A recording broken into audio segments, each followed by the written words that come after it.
Hello, friends out there. Once again, it gives me a profound pleasure to share this wonderful moment with you again. Today, I want us to consider how to discover God's purpose for our lives. I want us to look into the processes of coming in alignment with God's purpose for our lives. I know a lot of people will say you follow your passion, but I've discovered that sometimes passion could be misleading. Not just following your passion, passion could be misleading. I remember a couple of years ago, I have this passion for music, so I thought I can be a good singer. And I remember vividly back then I was in Abuja. I had to travel from Abuja to Kaduna in search of a Walkman. We all know what a Walkman is. It's fast fading away now. Just to get a Walkman. And there were a lot of risk involved because on the highway there were a number of accidents and people lost their lives. Now my passion for music led me all the way to cover a number of kilometers to get a Walkman. But here I am today, I'm not a singer. So your passion, if not carefully checked and dissected, you are likely to be going in the wrong direction.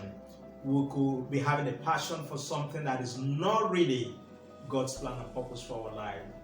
And also perhaps you see people who do or who are into very flashy career. What I mean flashy, something that looks more corporate, and you feel, oh, I would like to be a banker, I would like to be a pilot, I would like to be a lawyer, and you think that could be God's plan and purpose for your life. But in most cases, they are not.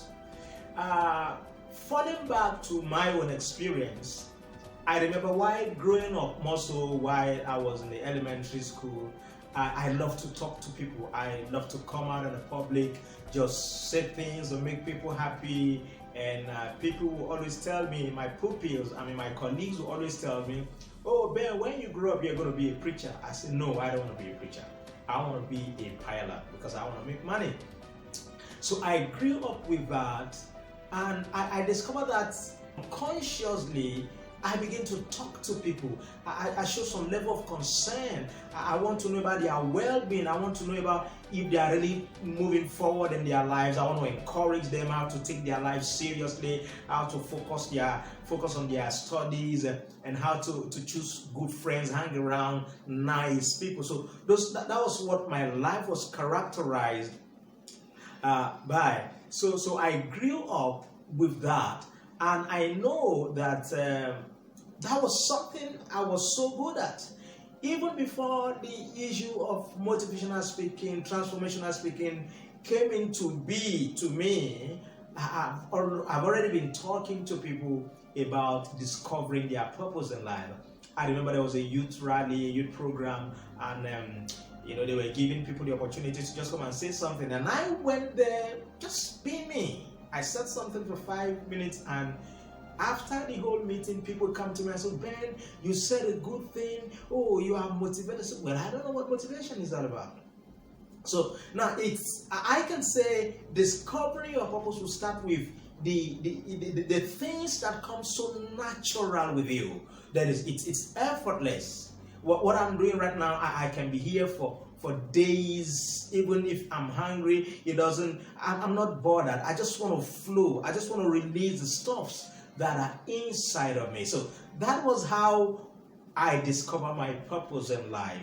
That was how I discovered my purpose in life. And also, when you see people that are doing the things that naturally comes with you, there's a connection. There's a connection.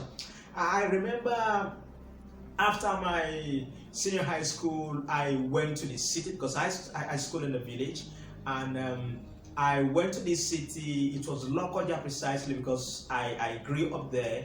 And I remember I went to a particular church, and this church happened to be the church where the governor, the military governor back then, was attending. And you know, all the creme de la cremes will really want to be there. And this day, I saw this woman who was teaching Sunday school. Very, very brilliant. Very, very beautiful and wonderful woman. She spoke so glowingly that it attracted me. And immediately after the Sunday school session, I walked up to her looking so tattered, well unkempt, because I just came out from the village. And I said, "Hello, madam. I love the way you spoke. I love the way you spoke. You spoke so excellently." And it was like everybody around there were looking at me. And I said, "Madam, please, what do you do? I would like to know you better." Now, what am I trying to say? You see, the speaking aspect of her, the good thing about her that connects with who I am, somehow magnetized. So there's something about purpose. You know, when you meet people who are doing the things that you have been naturally gifted to do, there's an attraction. I will tell you, people like Miles Monroe, people like Les Brown, a whole lot of people, John Maxwell, a lot of people like Anthony Robbins, quite a lot of them. These people have really shaped my life because they speak my language. They speak my language. There's a connection.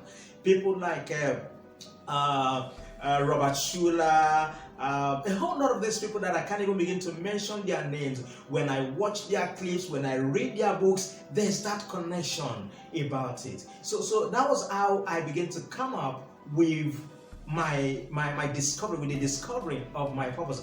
And also the things that people around you draw your attention to. The things that people around you draw your attention to. Now imagine there are 10 people around you. If 8 people can point out one thing that you are good at, I think you should begin to pay attention to that very thing.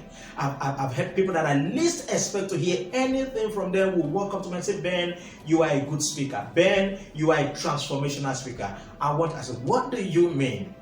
What do you mean?" So this is how I came up to discover who I am.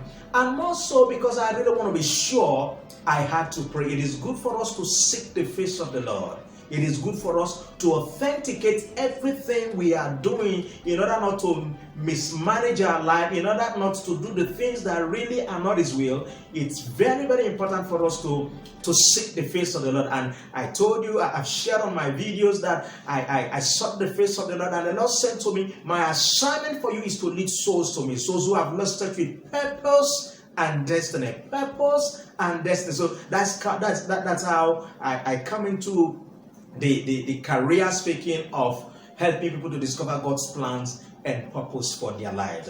And also, when you are attached to people that has the calling, when I mean the calling, the assignment, the career that really synergizes, that really resonates with your own career, with your own desire, with your own passion. You understand? With this, you can begin to discover God's plan and purpose with that. And also, discovering God's plan and purpose for your life will be something that you do effortlessly. When the opportunity comes, you come alive. Like the words of our farmer. He said, "Don't ask what makes the world come alive, because the world is searching for people who have come alive. Something that makes you come alive. Something that makes you, wow, there's that glow, there's that ignition power within you that helps you to say, okay, this is a pointer, this is a pointer." Now, I'm not saying all of this to impress you, but to impress upon you that if you pay close attention to yourself, ask yourself, what am I good at? Ask yourself, what do people say I am good at? And ask yourself, what can I do effortlessly? As you begin to examine these areas in your life, and also the Holy Spirit will always validate them. The Holy Spirit will always lead you to people who can help you to come alive, who can help you to easily discover the things that God Himself has placed in you. That is very, very important. Thank you.